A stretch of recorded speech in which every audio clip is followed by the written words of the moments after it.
Guys, I'm completely sure you all have participated in martial art courses or you have seen YouTube videos about defending a knife attack. But I'm here to tell you all of these has a really big problem, and that is they try to make the knife attacks easy for you. This is easy, defending this is easy, but in the street this comes to you, and this is not easy.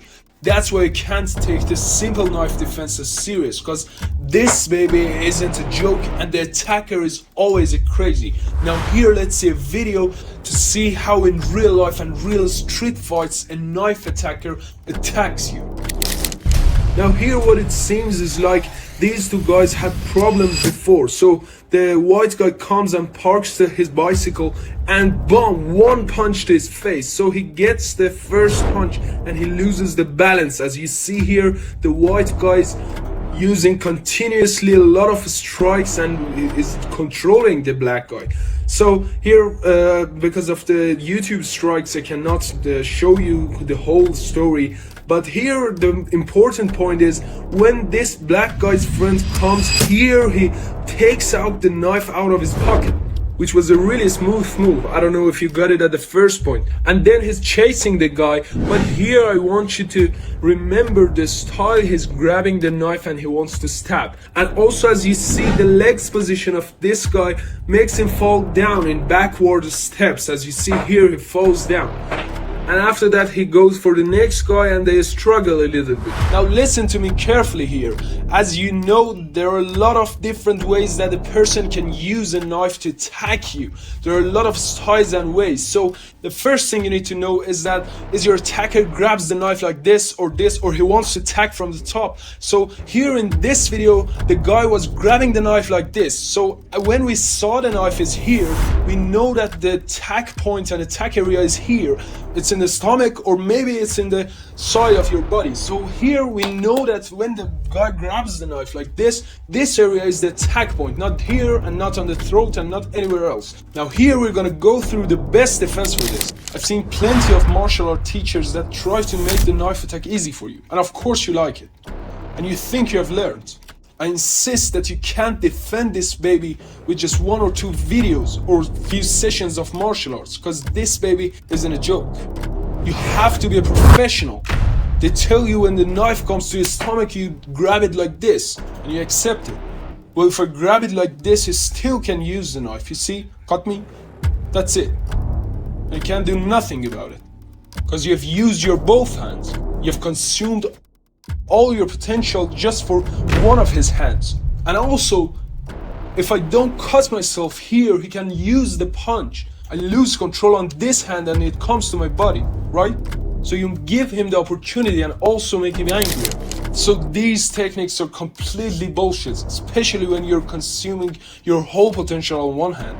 Now let's see what's the right way to defend it. Okay, listen to me here. The first mistake, as you see in the video, the first mistake he was making is that when the knife is coming to him, he was running away from it backwards.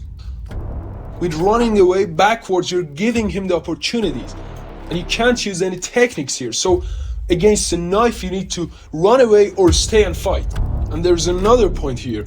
When you're running away from something, there are chances that you hit something or you lose your control and you fall down. And obviously it gets you and you're done here. So do not run away backwards from a knife. Now here I need all your attention here, because there are a lot of points you need to learn. Now when he comes, I told you won't go backwards.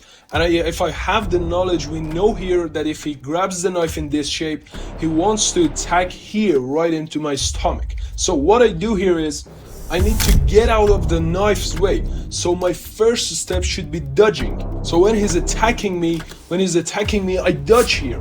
So I get out of the knife's way. Do you have my back foot in the camera? So when he attacks, instead of going backwards, here, when he attacks me, I go to the side. So one more time, you see, when he comes, I dodge here.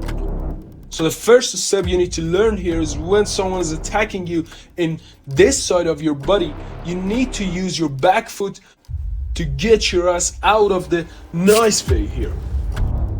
Now when you dodge, you have the opportunity to defend it. Now here what I do is, when he attacks here, I stop him with this hand.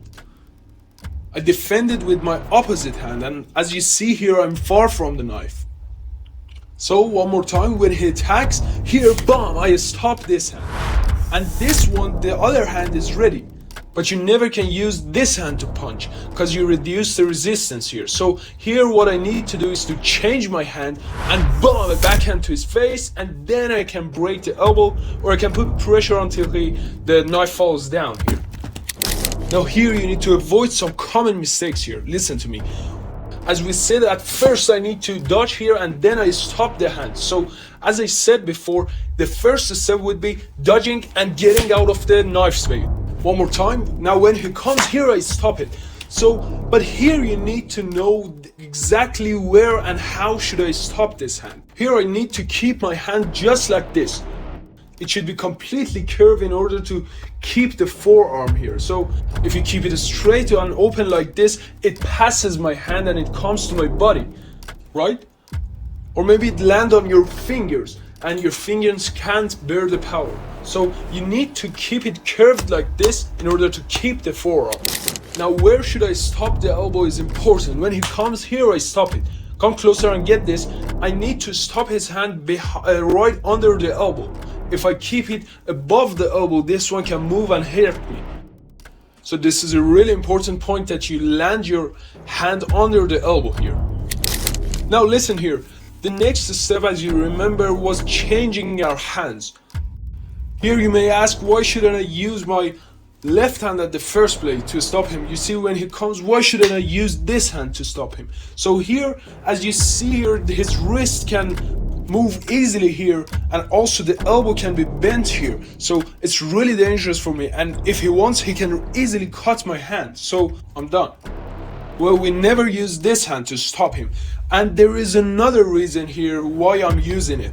If I use my left hand, I can't dodge, and also my body is too close to the knife. But if I use this one, I can rotate my body, and also I can have the enough space from the knife. So it's important which hand stops him at first.